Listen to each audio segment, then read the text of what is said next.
Praise the lord. హల్లెలూయా. ఒక సంవత్సరం ప్రణాళికతో అనుదిన బైబిల్ పఠనం. ఈరోజు 5 డిసెంబర్ 2025. ఈ సంవత్సరంలో ఇది 339వ రోజు. ఈ రోజు కొరకు ఏర్పాటు చేయబడిన బైబిల్ వాక్య భాగాలు పాత నిబంధన దానియేలు గ్రంథము 5, 6 అధ్యాయాలు మరియు కొత్త నిబంధన యోహాను రాసిన మొదటి పత్రిక 4వ అధ్యాయము. మొదటిగా పాత నిబంధన దానియేలు గ్రంథము 5వ అధ్యాయము.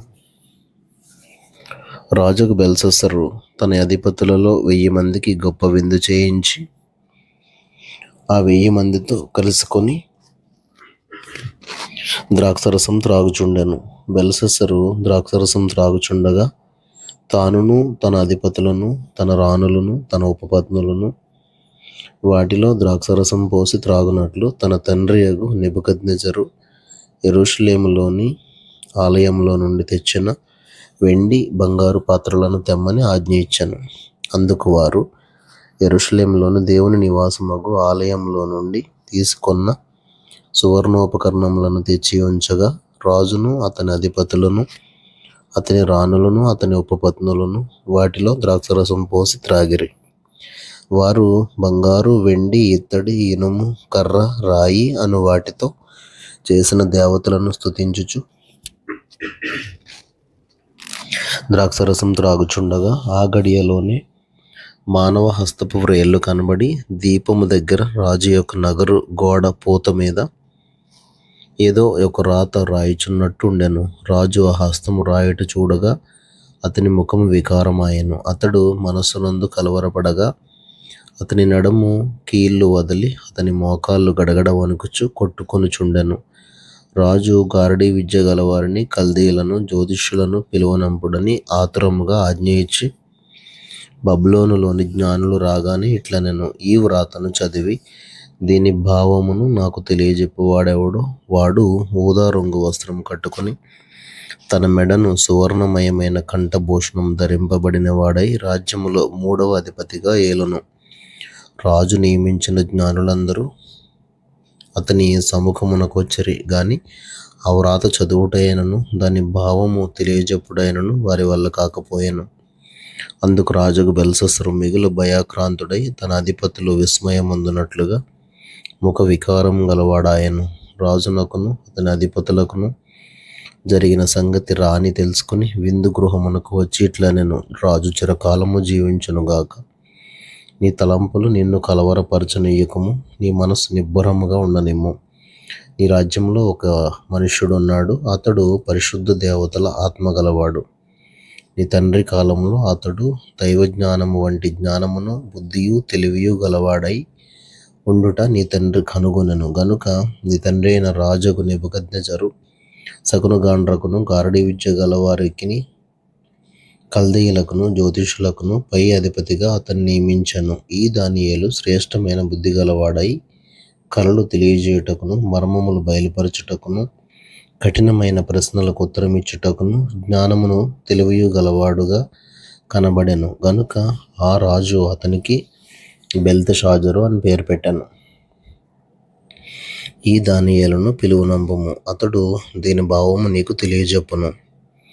అప్పుడు వారు దానియేలును పిలువనంపించిరి. అతడు రాగా రాజు ఇట్లనెను, రాజుకు నా తండ్రి యూదయలో నుండి ఇక్కడికి తీసుకుని వచ్చిన చెర సంబంధమగు యూదులలో నుండి దానియేలు నీవే గదా. దేవతల ఆత్మయు వివేకమును బుద్ధియు విశేష జ్ఞానమును నీ అందున్నవని నిన్ను గూర్చి వింటిని. ఈ వ్రాత చదివి దాని భావము తెలియజెప్పవలనని జ్ఞానులను గారడీ విద్య గల వారిని పిలిపించితిని గాని వారు ఈ సంగతి యొక్క భావమును తెలుపలేకపోయిరి. అంతర్భావములను బయలుపరచుటకును కఠినమైన ప్రశ్నలకు ఉత్తరమిచ్చుటకును నీవు సమర్థుడవని నిన్ను గూర్చి వినియున్నాను గనుక ఈ వ్రాతను చదువుటకును దాని భావమును తెలియజెప్పుటకును నీకు సఖ్యమైన ఎడల నీవు ఊదారంగు వస్త్రము కట్టుకొని మెడను సువర్ణ కంఠభూషణము ధరించుకొని రాజ్యములో 3వ అధిపతిగా ఏలుదువు. అందుకు దానియేలు ఇట్లనెను, నీ దానములు నీ యొద్ద ఉంచుకొనుము, నీ బహుమానములు మరి ఎవనికైనా ఇమ్ము. అయితే నేను ఈ వ్రాతను చదివి దాని భావమును రాజునకు తెలియజెప్పెదను. రాజా చిత్తగించుము, మహోన్నతుడగు దేవుడు మహాదశను, రాజ్యమును, ప్రభావమును, ఘనతను నీ తండ్రియగు నెబుకద్నెజరునకు ఇచ్చను.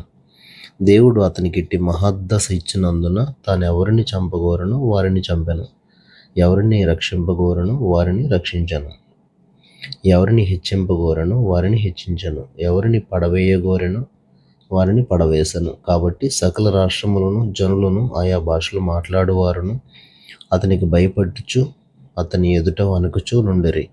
అయితే అతడు మనస్సును అతిశయించి బలాత్కారం చేయుటకు అతని హృదయమును కఠినము చేసుకొనగా, దేవుడు అతని ప్రభుత్వమును అతని యొద్ద నుండి తీసివేసి అతని ఘనతను పోగొట్టెను. అప్పుడు అతడు మానవుల యొద్ద నుండి తరమబడి పశువుల వంటి మనస్సు గలవాడాయెను.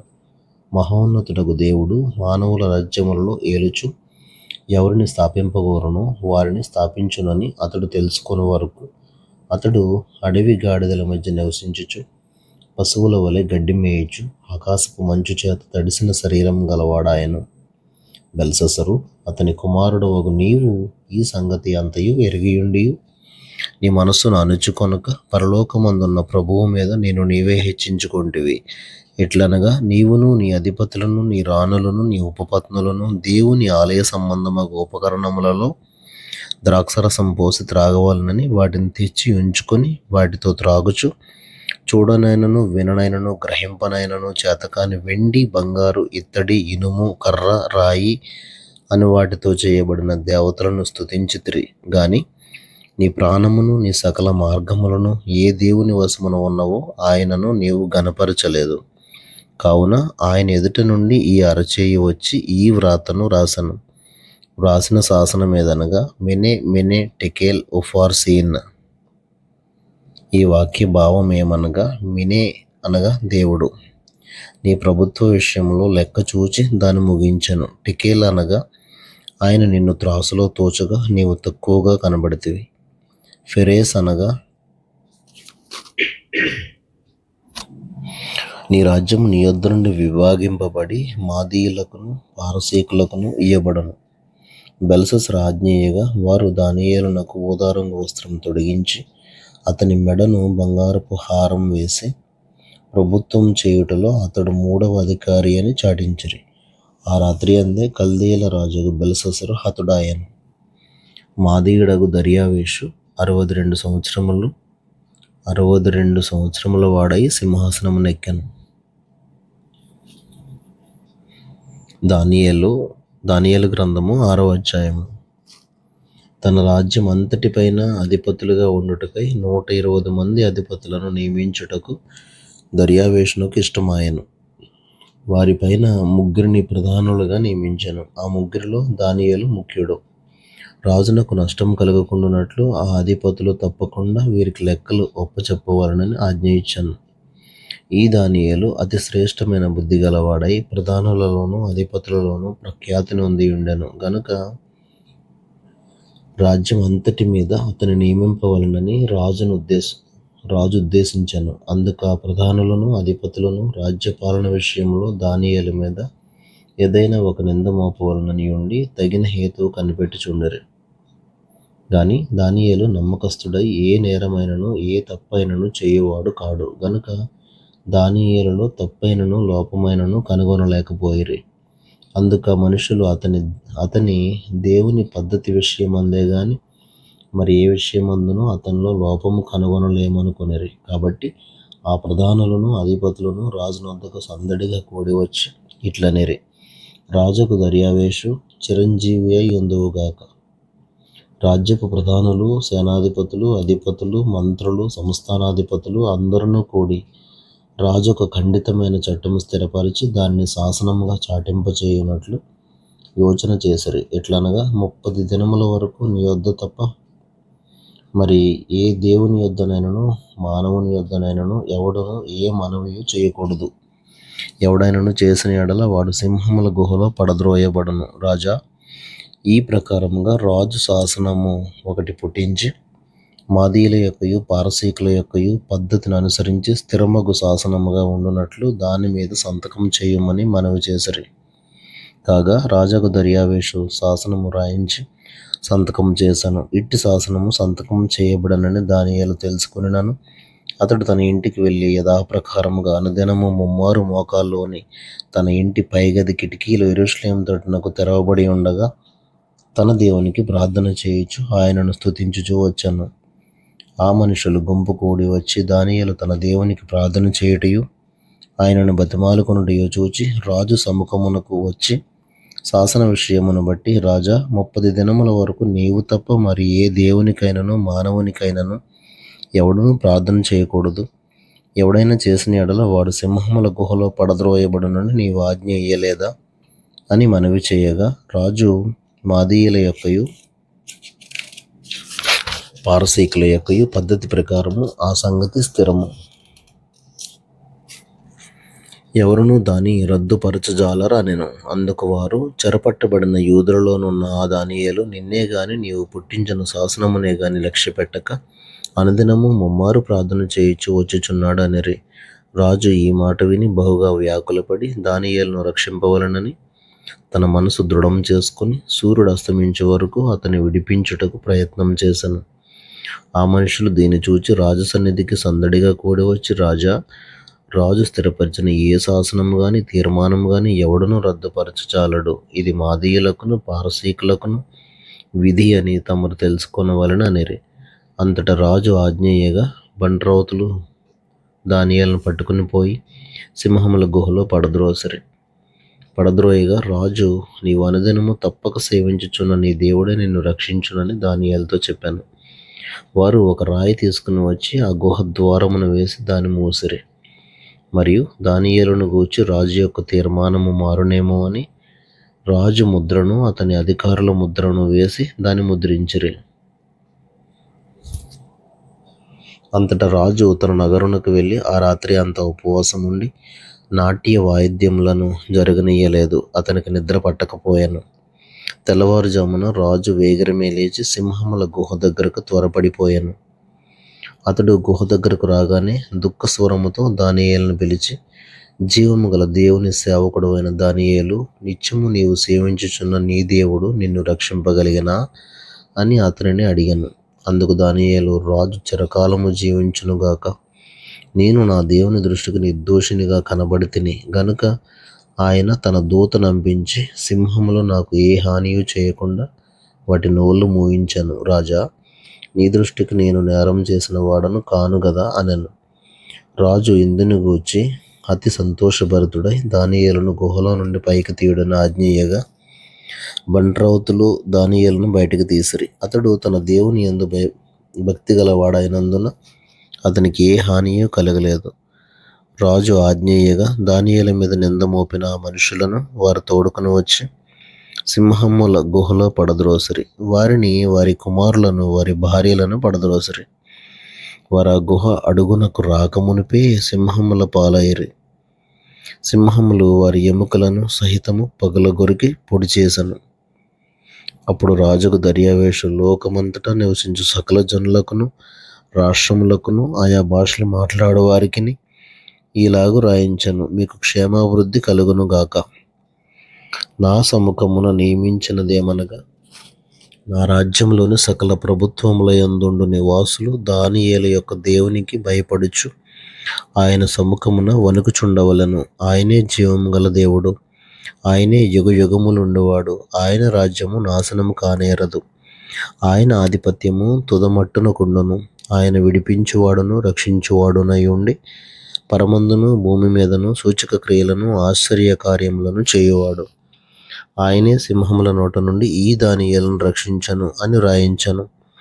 ఈ దానియేలు దర్యావేషు ప్రభుత్వ కాలమందును పారసీకుడగు కోరెషు ప్రభుత్వ కాలమందును వర్ధిల్లెను.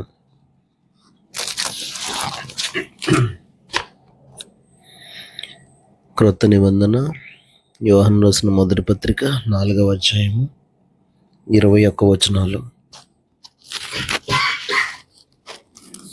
ప్రియులారా, అనేకులైన అబద్ధ ప్రవక్తలు లోకములోనికి బయలువెళ్ళి ఉన్నారు గనుక ప్రతి ఆత్మను నమ్మక ఆయా ఆత్మలు దేవుని సంబంధమైనవో కావో పరీక్షించుడి. యేసుక్రీస్తు శరీరధారి అయి వచ్చునని ఏ ఆత్మ ఒప్పుకొనునో అది దేవుని సంబంధమైనది. ఏ ఆత్మ యేసును ఒప్పుకొనదో అది దేవుని సంబంధమైనది కాదు. దీనిని బట్టియే దేవుని ఆత్మను మీరు ఎరుగుదురు. క్రీస్తు విరోధి ఆత్మ వచ్చునని మీరు వినిన సంగతి ఇదే. ఇదివరకే అది లోకంలో ఉన్నది. చిన్నపిల్లలారా, మీరు దేవుని సంబంధులు. మీలో ఉన్నవాడు లోకంలో ఉన్నవాని కంటే గొప్పవాడు గనుక మీరు వారిని జయించి ఉన్నారు. వారు లోక సంబంధులు గనుక లోక సంబంధులైనట్టు మాట్లాడుదురు. లోకము వారి మాట వినను. మనము దేవుని సంబంధులము. దేవుని ఎరిగినవాడు మన మాట వినను. దేవుని సంబంధి కానివాడు మన మాట వినడు. ఇందువలన మనము సత్యస్వరూపమైన ఆత్మ ఏదో భ్రమపరుచు ఆత్మ ఏదో తెలుసుకొనుచున్నాము. ప్రియులారా, మనము ఒకరినొకడు ప్రేమింతము. ఎలయనగా ప్రేమ దేవుని మూలముగా కలుగుచున్నది. ప్రేమించు ప్రతివాడును దేవుని మూలముగా పుట్టినవాడై దేవుని ఎరుగును. దేవుడు ప్రేమ స్వరూపి. ప్రేమ లేనివాడు దేవుని ఎరుగడు. మనము ఆయన ద్వారా జీవించున్నట్లు దేవుడు తన అద్వితీయ కుమారుని లోకములోనికి పంపెను. దీని వలన దేవుడు మన యందుంచిన ప్రేమ ప్రత్యక్షపరచబడను.